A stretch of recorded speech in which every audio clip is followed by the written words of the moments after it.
As pessoas acham que o paciente bipolar ou está deprimido ou está em mania, que é uma fase alta do transtorno bipolar. Você está muito impulsivo, muito gastão, totalmente descontrolado, às vezes tem até ideação suicida, etc. Na verdade, o transtorno bipolar, o paciente com transtorno bipolar tem 3 humores. Ele tem, de fato, primeiro, existem vários bipolares. Tem o bipolar tipo 1, tem o bipolar tipo 2, tem o ciclotímico. Hoje é um espectro. Entendi. Não é só bipolar ou não. O transtorno bipolar tipo 1, ele seria, é errado falar isso, mas seria o mais agressivo, mais grave, entre aspas. É errado porque tem outros que podem ser tão graves quanto. O bipolar tipo 1, o paciente, ele oscila, ele pode oscilar nos extremos. Ele vai até depressão profunda, até episódios de mania.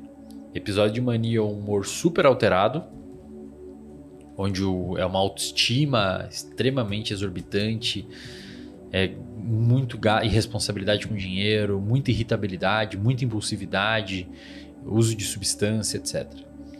E ele tem o humor eutímico, que é o normal. Então o paciente ele oscila nesses 3 ciclos. O paciente com transtorno bipolar tipo 2, ele pode cair em depressão, ele pode ficar eutímico ou ele pode ficar em hipomania, que seria uma mania um pouco menor, tá? O paciente bipolar ciclotímico, ele não faz depressão, mas ele pode subir por uma hipomania.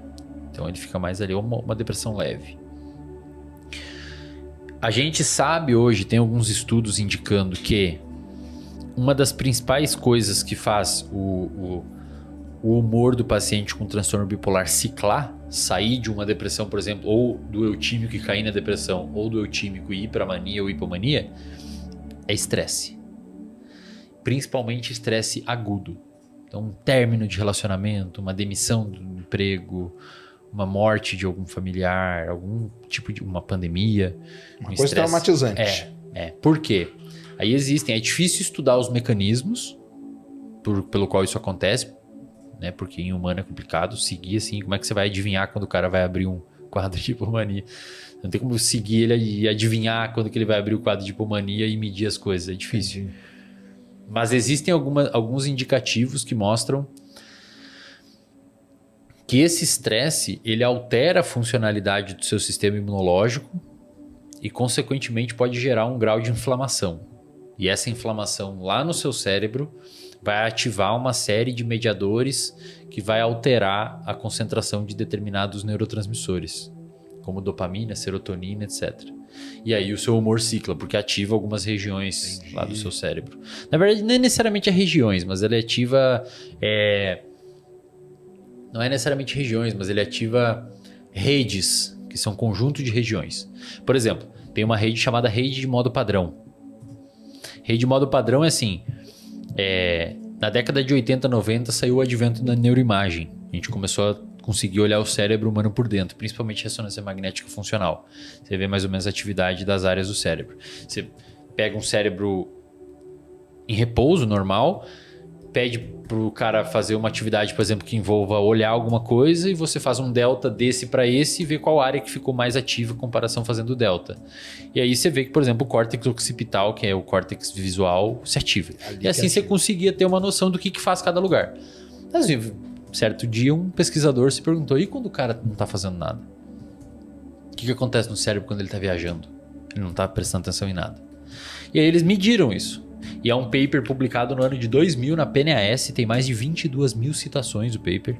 É um paper bem relevante, onde eles caracterizaram uma rede chamada de Default Mode Network, ou rede de modo padrão. Que é uma rede que se liga quando tu não está fazendo nada, não está prestando atenção em nada.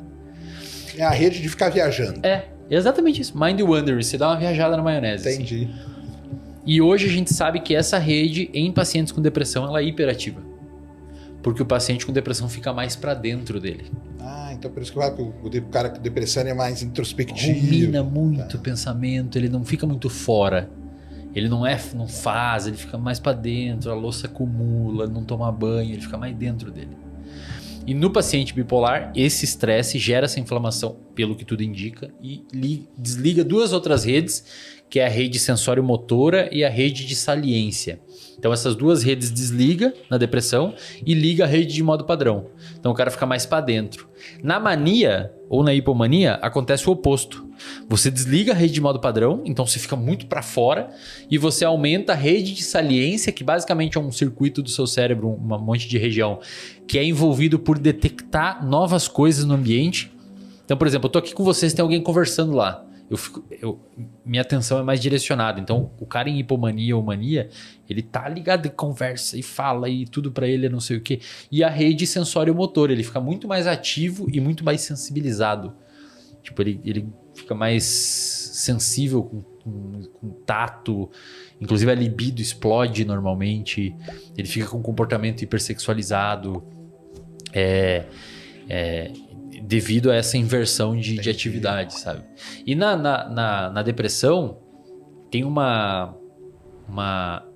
tratamento padrão ouro para transtorno depressivo, que é testado em ensaios clínicos e tudo mais, que a gente chama de...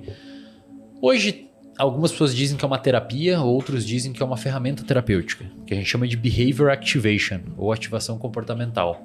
Que envolve basicamente o quê? Você estruturar um plano com o paciente para ele começar a fazer pequenas coisas. Tipo, abrir a janela, levantar da cama, escovar o dente, tomar banho, passear com o cachorro, dependendo do nível de gravidade. Quando você submete um paciente a um Behavior Activation e você olha o cérebro dele, a rede de modo padrão desliga um pouco. Porque ele se engaja numa tarefa fora dele. Você tira ele de dentro da cabeça dele. Isso é importante, Sérgio, porque pra galera que não sabe, a psicoterapia... Principalmente, existem várias formas, tá? Mas principalmente a terapia cognitivo-comportamental é uma forma de psicoterapia. Quando você submete a pessoa a esse processo terapêutico, regiões do cérebro dela mudam. Logo, a psicoterapia é praticamente um tratamento biológico. Entendi. Você faz manipulações diárias no cérebro da pessoa, cara. Entendi. Então, respondendo a pergunta dela, existe uma inflamação, mas não sei se isso poderia ser ao ponto de ficar em estado vegetativo. Nunca vi. Agora, o que a gente sabe é que o paciente bipolar que começa a ciclar muito, ele começa a cada vez a entrar num padrão de ciclagem rápida. Ele começa... O cara teve uma depressão Normalmente a depressão... Tem um amigo meu que é o Dr. Renato Silva. Ele diz que toda depressão é bipolar até que se prove o contrário. Porque você tem a depressão unipolar, que é a depressão, mas eventualmente esse paciente que abriu a depressão pode ser uma depressão bipolar, só ele ainda não abriu a hipomania ou a mania. Então a gente não sabe. Como é que a gente tem indícios que é uma depressão bipolar? Porque normalmente a depressão unipolar, que é a depressão normal, que a gente fala, ela abre um pouco mais tarde, que eu digo abre é manifesta o sintoma, existe o diagnóstico. Ela abre um pouco mais tarde na vida da pessoa, então 20, 22, 23 anos, 25, o quadro abre. Já a depressão bipolar normalmente abre mais cedo. Então 17, 15, 18 anos o paciente abre um quadro depressivo. Então se você tem um paciente na sua mão que abriu um quadro depressivo mais ou menos aí, levanta uma bandeirinha que pode ser depressão bipolar. Entendi.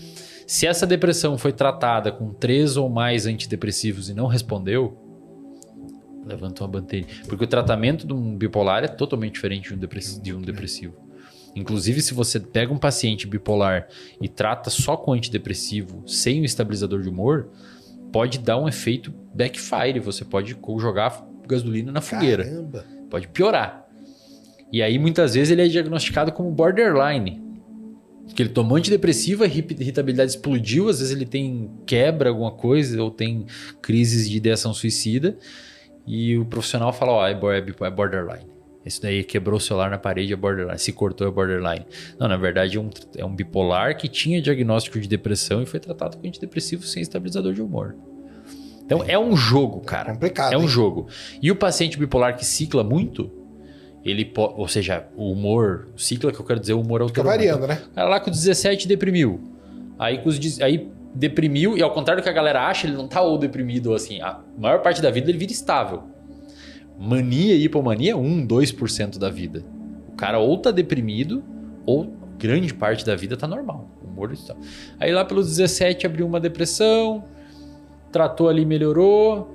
Aí nos 21 abriu uma hipomania, pintou o cabelo, raspou, faz tatuagem e tatua a cara e corta o cabelo e começa a usar droga. E aí lá pelos 21. Aí lá pelos... Daí volta e resolve. Aí lá pelos 26 deprime. Aí depois não é mais tantos anos. Aí nos 27 ela já abre de novo. Aí vai Aí nos reduzindo 28. Porque o cérebro ele começa a ficar sensitizado. Ele começa a aprender o fluxo de virada de humor. Então se você não trata, é como se o cérebro via neuroplasticidade ficasse muito bom em ciclar. E aí a longo prazo, nesse padrão de ciclagem, aí começa a dar problema. Inclusive pode começar a ter perda de memória, pode começar a ter uns problemas mais graves, assim, se não tratado, né? O segredo na saúde mental é assim, sempre que você tiver uma alteração que você julgue que seja pertinente e que o seu humor está mudando, procura rápido o tratamento. Então minha dica é pra galera, se você eventualmente desconfia de alguma coisa, procura cedo. Procura logo para bem mais fácil.